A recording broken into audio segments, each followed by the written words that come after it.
So, Barry, we just got done seeing a lot of information about what's going on there. Over 1,233 rockets fired there a year. Barry, there's a lot of things going on there. Is it going to come to war?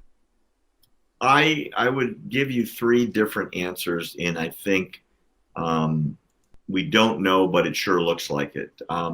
Item number one is there has been an incredibly aggressive escalation of violence originating in the Gaza Strip, over the fence, through the fence, and under the fence, meaning they've been tunneling into Israel. They've been climbing through the fence after cutting it and attacking with fire bombs, guns, and knives and explosive devices, and have been sending missiles, rockets, and kite fire bombs over the fence. Now, let me define all three. A kite fire bomb is literally a kite with a gasoline bomb of some kind attached to it. So it goes up in the wind, it floats across.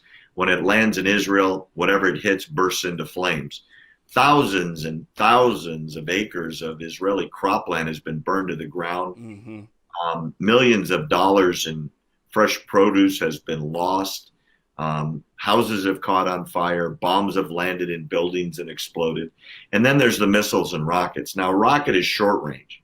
So I've been in Sderot, which is right across the street, across the fields, really, from the Gaza Strip. The warning time for a Katyusha rocket, the short-range one, fired out of Gaza into Sderot is 5 to 7 seconds. So if you're farther than 7 seconds from a bomb shelter, now think about it. 1, 2, 3, 4, 5. That's the short amount of time you get. 6, 7. That's the long amount of time you get. If you don't make it and it comes near you, you blow up, which is why every bus stop there is a bomb shelter. Every apartment building has a bomb shelter. Every school has an underground part to it. Every business has a hole in the ground that you can jump into. That's insane. Everybody there has PTSD. They're literally across the street from a gang of murderous thugs. It's that close. And then the long-range rockets or missiles are really getting scary. A couple of weeks ago, one landed north of Tel Aviv, and the sirens were going off all over Israel. My daughter goes to school there, and she told me that the bomb shelter in her basement, in where her apartment building, had to be opened up, so she had a place to run to. So it's really, really scary. I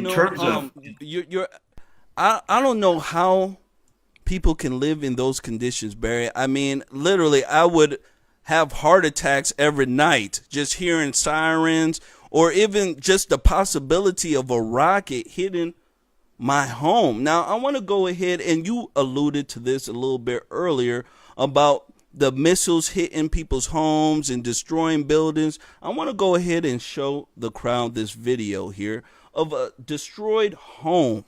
All right. And this is a projectile that directly hits the home in the Sharon region, leveling it and starting fire. I want you guys to see this, because this picture, ladies and gentlemen, is very, very, to me, convincing about what's going on in that region. Just take a look. Look at what a rocket does. That is insane. If it hits your house, Barry, you're gone. You're a goner. You can't survive something like this. So, Barry, you spoke about Israel's retaliation a little bit earlier. You alluded to it. And is it Israel's retaliation plan just to, call people up and say, hey, we're going to bomb your building, so you guys need to get out of there? I believe that they're being too nice. What's going on with their retaliation? I know, as stupid as your question sounds, that's the truth. That's what they do. They've got the cell phones of all of these Hamas terrorists. And so they'll start calling. And then what happens is they drop flyers, right? Mm-hmm. And they have announcements. You have 3 minutes, you have 2 minutes, you have 1 minute, and at deadline, the building blows up. I don't think that defers anything. They blew up the military intelligence wing of Hamas, which is acknowledged worldwide as one of the leading murder terror organizations on the planet. And the next day, the leader, who had been in the building and had left when he got a warning on his cell phone, came back and stood in the rubble and said, "The Israelis don't scare me. We're never going to quit, blah, blah, blah." So, I mean, he announced, your tactics are BS. I don't know why you're doing it either. You know, I'm not deterred at all because we get so much international aid. We'll rebuild this building with money from Belgium or France or Germany or whatever, you know. I think the answer to the question you asked earlier, Jermaine, is ask me again after Israeli elections.